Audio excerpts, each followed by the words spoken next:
त्या दिवशी एक बाई माझ्याकडे आली आणि तिच्या मुलाच्या तक्रारीचं जणू काही तिने पाढा सुरू केला. मी तिला थांबवलं नाही आणि तिला बोलू दिलं.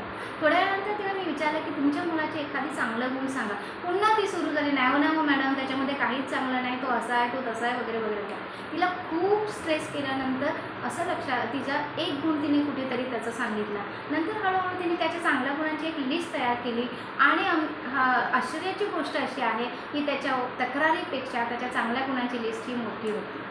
सांगण्याचा उद्देश असा की संपूर्ण मूल हे कधीच प्रॉब्लेमॅटिक असू शकत नाही. हा, त्याच्या वर्तनाचा एखादा भाग चुकीचा असू शकतो.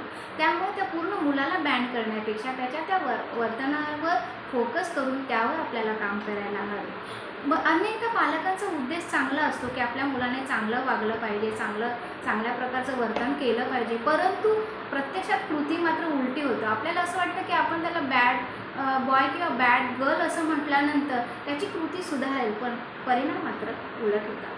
चांगले वर्तन करावे किंवा चांगले वागावे असं जर आपल्याला वाटत असेल तर त्यावर एकच उपाय आहे, तो म्हणजे मुलांना नेहमी ॲप्रिसिएट केले पाहिजे. त्यांच्या चांगल्या गुणांवर जास्त फोकस केला पाहिजे, वाईट गुणांना थोडंसं बाजूला ठेवायला हवं आणि त्यांना जास्तीत जास्त तू छान आहेस, तू गुड गर्ल आहेस, गुड बॉय आहे असं सांगा. आणि नुसतं गुड बॉय किंवा गुड गर्ल म्हणण्यापेक्षा त्यांच्या स्पेसिफिक गुणांवर फोकस करायला हवं की हो, तुला इतरांची जाणीव आहे, इतरांचे दुःख तुला समजतात, ही गोष्ट मला खूप आवडते. म्हणजे त्यांचे एक्झॅक्ट वर्तन स्पेसिफिक वर्तनावर फोकस करून त्याला ते जाणीव करून द्यायला हवे की तुझ्यामध्ये कोणती गुण आहेत जे मला आवडतात, ज्यामुळे मी तुला प्राऊड फील करते.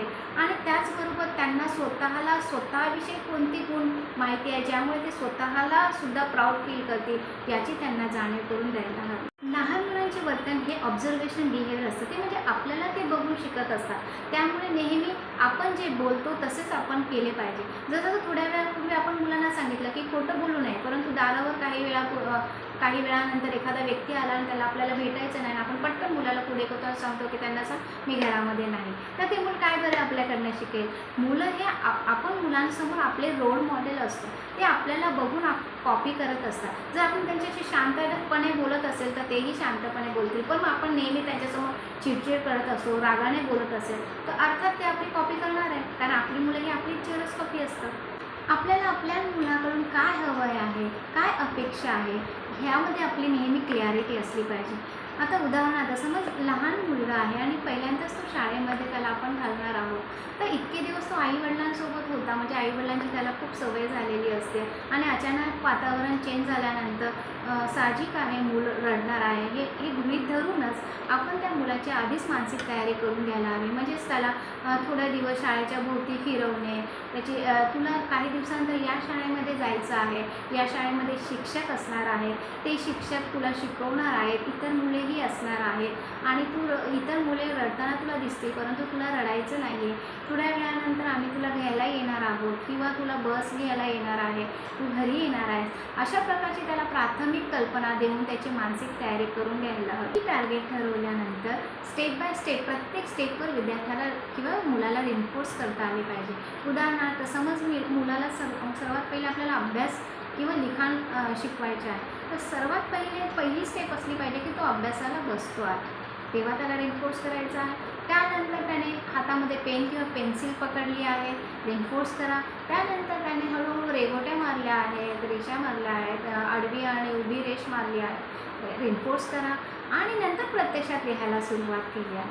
तर स्टेप बाय स्टेप आपल्याला टार्गेट ठरवून प्रत्येक स्टेपवर मुलाला रिन्फोर्स करता आले पाहिजे. एखादी गोष्ट रिसॉल्व करण्यासाठी आपण आपल्याच मुलांची मदत घेऊ शकतो.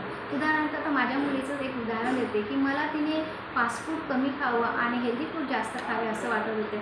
एकदा मी तिला विश्वासात घेऊन यावर बोलले आणि सांगितलं की माझी अशी इच्छा आहे की तू फास्ट फूड कमी खावंस आणि हेल्दी फूड जास्त खावं. तेव्हा तिने मला सुचवलं की हो मम्मी, मग ना मी रोज की नाही आधी हेल्दी फूड खात जाईल आणि मग थोडंसं फास्ट फूड खात जाईल. हे सोल्युशन मुलं स्वतःहून आपल्याला देतात, आपण त्यांना विचारायला हवं, त्यांच्याशी कम्युनिकेशन करायला हवं.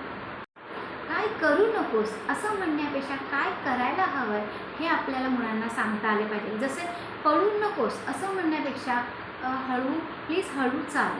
त्याचबरोबर फेकू नकोस असं म्हणण्यापेक्षा इथे सांभाळून ठेव. त्याचबरोबर रडू नकोस असं म्हणण्यापेक्षा तुला माझी मदत हवी आहे का, अशा प्रकारे पॉझिटिव्ह कमांड देता आले पाहिजे. काय करू नये तर मुलांवर कधीही मोठ्याने ओरडू नये. बॅड बॉय किंवा बॅड गर्ल किंवा शेम असे शब्द वापरून मी ऐकलं नाही की आपलं सगळं फ्रस्ट्रेशन त्यांच्यावर काढून त्यांना बडबड करू नये. मुलांसोबत कधीही आपल्या मुलांची तुलना करू नये. पण परफेक्शनची अपेक्षा करू नये. त्यांना कधीही फिजिकल पनिशमेंट करू नये. Be a positive parent.